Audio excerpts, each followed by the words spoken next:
અંકલેશ્વર બ્રિજને તોડવાના કામના ટેન્ડરની lowest bidder company 3.90 કરોડના ખર્ચે આ બ્રિજને તોડશે અને કંપની 6 મહિનામાં કામગીરી પૂર્ણ કરશે।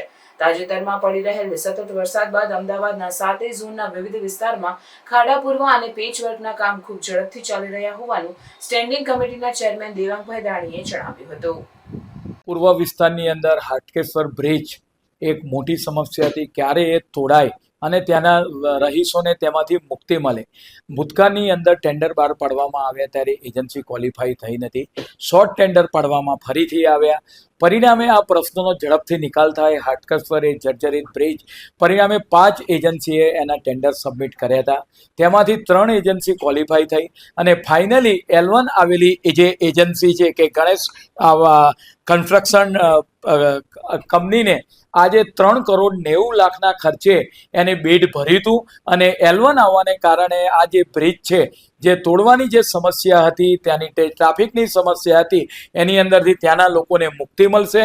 આમ પૂર્વ અમદાવાદની એક મોટા ભાગની જે સમસ્યા ગણી શકાય, હાટકેશ્વર બ્રિજ ઘણા સમયથી જર્જરિત અવસ્થામાં હતો અને એના તોડવા માટેના ટેન્ડરો અવારનવાર કરવામાં આવતા હતા અને આ વખતે કોર્પોરેશન દ્વારા આના L1 બિડરને આનું કામ આપવામાં આવશે અને આ કામગીરી એને 6 મહિનાની અંદર એને કમ્પ્લીટ કરવામાં આવશે। પરિણામે આ પૂર્વની એક મોટી એક સમસ્યા દૂર થશે। પૂર્વ પટ્ટાની અંદર હાટકેશ્વરની બ્રિજની જગ્યાએ નવો બ્રિજ બનાવવાની અત્યારે કોઈ ચર્ચા વિચારણા થઈ નથી। હાલ તો આજના તબક્કે જે નગરજનોને પૂર્વ વિસ્તારમાં હાટકેશ્વર બ્રિજને કારણે જે તકલીફ પડી રહી છે, તો પહેલી પ્રાયોરિટી અમારી એની ડિમોલિશનનું છે અને એમાંથી જે સ્ટીલ અને આપણે વાત કરીએ ફેબ્રિકેટેડ આઇટમ નીકળશે, એ આ જે 9 કરોડ 20 લાખનો અંદાજ બનાવવામાં આવ્યો હતો, એનો જે 3 કરોડ 90 લાખમાં L1 બિડર ગણેશ કન્સ્ટ્રક્શનને આ લાગેલું છે।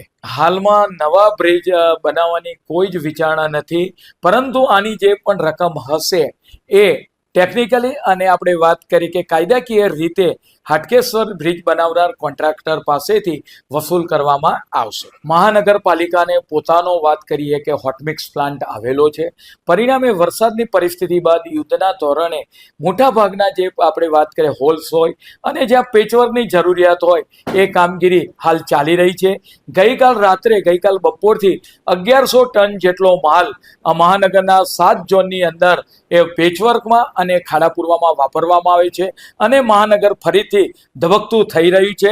આવનાર ટૂંક જ સમયની અંદર જે પણ નાના મોટા ખાડા હશે, અમારા તમામ અધિકારીઓ, ડીવાયએમસી, કમિશનરશ્રી, કોર્પોરેટરો, ચેરમેનો, મેયરશ્રી, તમામ લોકો આના પર બારીકાઈથી નજર રાખી રહ્યા છે અને ફરીથી આવનાર સમયગાળા દરમિયાન આ તમામ જે ખાડાઓ છે અને ટ્રાફિક નોર્મલ થઈ જાય તે માટેના પ્રયત્ન હાલમાં ચાલી રહ્યા છે।